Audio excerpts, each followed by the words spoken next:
Bonjour, vous êtes à la chaîne internationale de sabersinfin.com. Programa Saber Sin Fin, como siempre es muy grato que usted nos acompañe y que nos haga sentir que no estamos solos. Esta mañana tarde estoy conversando con Fernando Acosta acerca del vínculo entre vestigios arqueológicos y actividad paranormal.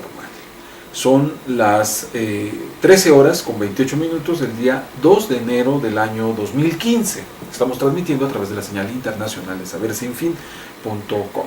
Fernando Acosta, tal vez habría que replantear cómo inicialmente hemos iniciado este programa. Por un lado, cuando hablamos de los vínculos entre actividad paranormal, nos estamos refiriendo a toda una gama de fenómenos. O sea, no solamente estaríamos hablando de cuestiones de carácter, de fenómenos extraños que se presentan ahí, como apariciones, como percepciones extrasensoriales, sino tal vez estaríamos incluyendo todo un abanico tan amplio en los cuales, por ejemplo, nos hacen el señalamiento nuestros amigos del auditorio del fenómeno OVNI, por ejemplo, ¿no? O de civilizaciones perdidas. Pero bueno, entonces estamos hablando de una gama muy amplia. Y por el otro lado también nos comentan que no solamente deberíamos de circunscribirnos a los vestigios arqueológicos, sino en realidad tendríamos que ampliarnos a las culturas antiguas. Es decir, los vestigios arqueológicos estaríamos hablando de un comportamiento o una fenomenología posterior a la desaparición de esas civilizaciones, por eso hablamos de vestigio, de lo que quedó. Sí, vestigio es huella. Es huella, ¿no? De la huella que quedó ahí. Sí.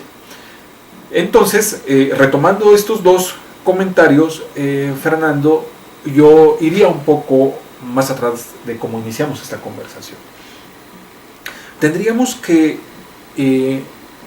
reconsiderar entonces la idea, la imagen que tenemos de estas culturas y, por supuesto, en la medida de que reconsideramos estas culturas con otra visión, por ejemplo, en el caso muy específicamente de México, no desde una visión españolista, claro, ni desde una visión de ponderar todo lo indígena, de considerar como lo bueno, que el indígena es todo lo bueno, de idealizar el indígena. Sí, y que caímos en crasos errores como este del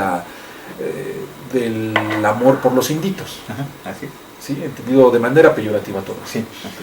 Entonces, por un lado y por otro lado, asumir que estamos frente a un vasto mundo del saber.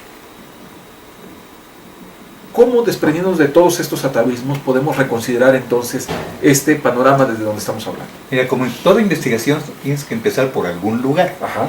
De otra manera no es investigación, sino simplemente es un vuelo de la imaginación, una ideación, algo propio de la literatura, pero de ninguna manera ni de la ciencia ni de otra cosa. Entonces, tendríamos primero que hacer la crítica de las fuentes de ese conocimiento. Es lo primero que hace uno cuando hace una investigación. Es la parte casi policíaca de una investigación, de lo extraño precisamente. Yo estoy recordando, siempre dentro de la cultura, mejor dicho, en general, la cultura popular, los antecedentes que tenía esto, porque mucho de eso se dan por verdades, cosas que no lo son.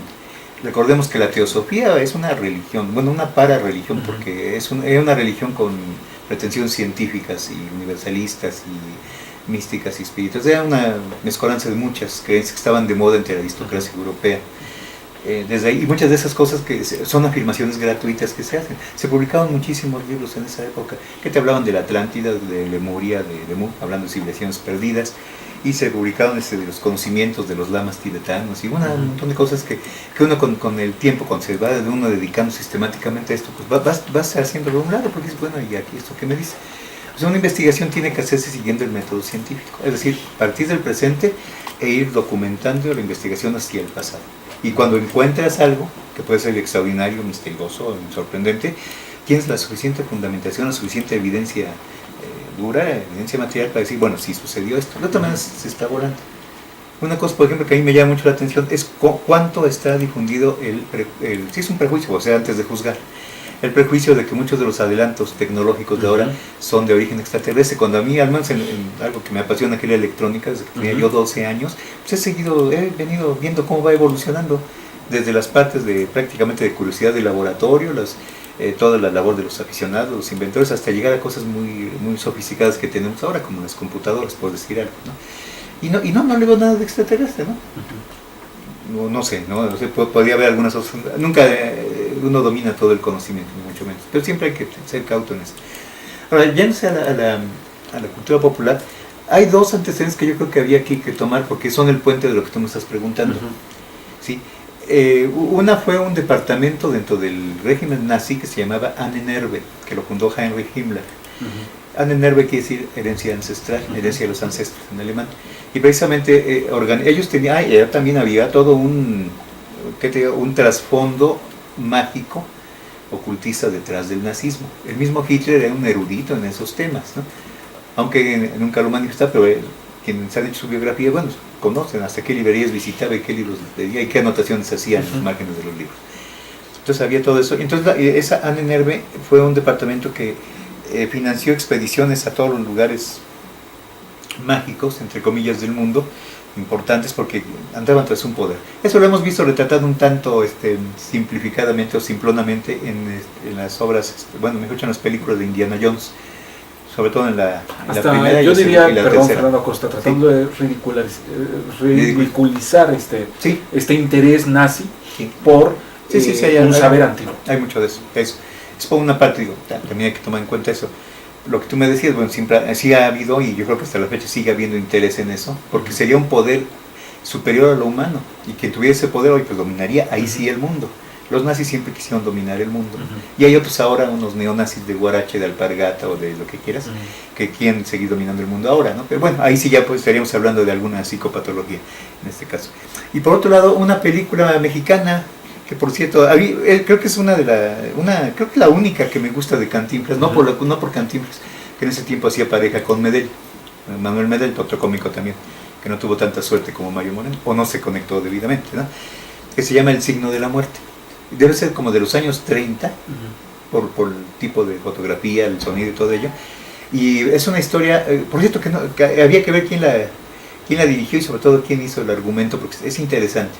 Porque se trata precisamente, y sucede en una zona arqueológica, en Teotihuacán precisamente, donde hay ahí un respetado arqueólogo, un maestro de la universidad, que por la noche se hacía sacrificios humanos dentro de la pirámide, buscando ese poder mágico también. Y por ahí te digo que en esos dos casos, tanto Ahnenerbe de nazi como en esta película, que también refleja toda una forma de ser aquí de ciertos círculos mexicanos, podemos ver el origen de esto, que es precisamente el interés en que se llama la brujería. Llámale alta magia, magia ritual, hay magia natural, toda esa cosa, todo lo del ocultismo, el poder y satanismo en algunos casos, no todos.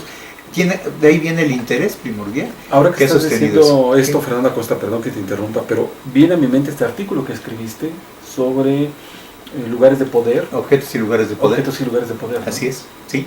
Que por cierto, léanlo en Saber Sin Fin. ¿Está en qué categoría? ¿En artículos de política o está en artículos de educación? Por el género debe estar en política, pero en todo caso... Chéquelo usted, de todos modos busque usted en la casilla superior derecha y en Saber Sin Fin y póngale objetos y lugares de poder. Y va usted a poder acceder a este artículo de Fernando Acosta. Te digo, entonces, de ahí viene esto. Ahora, como siempre, aquí precisamente en el artículo que al rato voy a subir de este día, ¿sí? Es un tema, hago alusión a Gustavo Díaz Ordaz, un presidente de muy ingrata memoria, ¿sí? Él andaba metido en cuantas cosas ocultistas podía, y como decimos acá, de chile, de dulce y de manteca. Andaba con los espiritistas, pero también hacía magia negra con Irma Serrano, y andaba metido en todo lo que podía. Un tipo muy especial de psicópata que nos tocó por aquí. Entonces todo esto sí ha tenido que ver. Ahora, un poco, ¿cómo te diré? No es que sea yo aguafiestas, pero sí es importante que la gente que le interesa esos temas, a mí me interesa y no solo me interesa, me apasiona, y algunos de nuestros colaboradores también es el mismo caso. Una cosa muy importante es documentarse antes. Documentar, así tan sencillamente, bueno, vamos a ver, y rastrearnos, y no quedarse con las afirmaciones de alguien, sino también ver la biografía intelectual del autor o autora de esas afirmaciones. Vamos a ver si tiene una formación científica, técnica, académica, o si pertenece a alguna secta, o hay algún otro tipo de cosas, o tal vez se trata en algunos casos, no voy a decir nombres, pero hay gente que sí está un poco un poco desorientada en cuanto a sus procesos cognitivos. O sea, no podemos darle mucho crédito a lo que dice que sabe, ¿no? Entonces, antes que nada, entrarle por ahí. Y una cosa muy importante, ya cuando se acerca uno a fenómenos paranormales, y ya entrando a la parte medular de esto, no hacer experimentos irresponsablemente. No irse a pernoctar en una pirámide y a ver qué se te aparece. Porque es peligroso desde la parte física que llegas. Bueno, desde la parte humana te pueden asaltar. Sí, ahora con esto sí. Del ambiente violento que impera en México y en otras partes de Latinoamérica. Sí, sí. No, y hay muchos casos de... O tomando esta experiencia que había de seguir avistamientos ovnis, llegabas y en los parajes te asaltaban. Sí, sí, eso, la parte humana. Está la otra parte, la parte natural, digamos, que te puedes encontrar con todo tipo de peligros, desde animales ponzoñosos, animales normales, pero con un extraño se comportan como unas verdaderas fieras. Y también te puedes encontrar con animales, muchas cosas, riesgos de otro tipo, ¿no? ¿Cómo qué? Cuestiones que tienen que ver con la... Por ejemplo, gases con la materia inanimada, gases de metales, gases de lugares cerrados, etcétera, ¿no? Sí, no. Lo primero que hay que hacer es documentarse, o sea, investigar a los alrededores. Perdón, Fernando Acosta, otra vez hago ahí una puntuación. Estamos señalando entonces que tener cuidado por el lado, digamos, humano de las personas, de lugares solos, abandonados, en fin. Los riesgos que implican los gases, los animales ponzoñosos, las fieras y demás. ¿Qué pasa? Porque aquí ya estamos entrando entonces en el punto de lo paranormal. Habrá quien diga, y tengan cuidado con toparse con un mal aire. Sí, fíjate, precisamente por ahí está el campo de la investigación, por ahí, y eso se conecta directamente, porque además no es mucho, no es infinito el campo, está muy bien delimitado también. Con eso se conecta con lo que tú decías, bueno, con el pasado prehispánico, digamos, pero es que no solamente lo hicieron los conquistadores españoles, han seguido haciendo, hasta la fecha se sigue haciendo. Sí, sí. Ahora los nuevos inquisidores se llaman científicos universitarios, que niegan de entrada a todo eso, ¿no? Lo niegan, pero sin ni siquiera investigar, ¿no? Le pregunta a un astrónomo, bueno, ¿y qué nos puede decir de los ovnis? Pues el astrónomo dirá lo que quiera, pero no es su campo y no lo conoce, ¿no? O sea que es una, ¿cómo se llama? Una imprudencia, una tontería preguntarle a un astrónomo sobre los ovnis. Quiero saber de eso, ¿no? Bueno, sobre todo los astrónomos que desdeñan esto, ¿no? Porque por eso hay algunos que sí. Es que por definición lo desdeñan. Y en un terreno oficial o público no van a decir, aunque en lo personal sean aficionados, que sí los hay, no lo van a decir en público, pues cuesta su trabajo, nada más, de esa manera. Entonces, lo que hay que hacer es documentarse, hay que ver qué está sucediendo. Ahora, los fenómenos en sí son muy, ¿cómo te diré?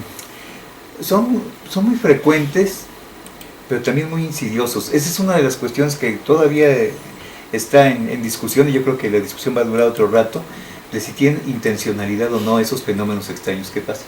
Por ejemplo, a mí me ha tocado ver que se mueven cosas pequeñas, me ha tocado ver muchas, ¿no? 20 o 30 veces. Y eso, ¿qué puedes decir? Y que se mueven como no deberían moverse, ¿no? Por ejemplo, una esponja que se cayó ahí donde lavamos los trastos, que no cayó así en línea recta, sino que hizo así un ángulo. Mando un saludo a Ferdinand Geometreo, gracias. Gracias, Ferdinand, no se pierda usted su selección musical todas las tardes, música alternativa. Luis Fernando Paredes Porras, un abrazo, gracias. Judith Castillo, gracias por tus preguntas, Judith. A Juan Antonio Cecilio, gracias, allá en Tehuacán, le mandamos un abrazo, gracias por sintonizarnos. También le mando un saludo a José Edmundo Traconis, un abrazo, no se lo pierda usted en su programa Jarabe de Pulpa. A Gustavo Kraft, gracias Gustavo, a Noé Torres Gutiérrez, a Arturo López, dice El signo de la muerte de 1939, dirigida por Santiago Luciano Urueta Rodríguez Chano Urueta. Mira, muchas gracias por el dato, sí, y el argumento, el guión, no sabes de quién fue. Gracias por el dato, en este momento lo estamos comentando, gracias Arturo. Bueno, no. Vamos a una pausa y al regreso le comento más de los comentarios que nos están haciendo llegar y por supuesto de lo que venimos tratando de escudriñar. Vamos y regresamos.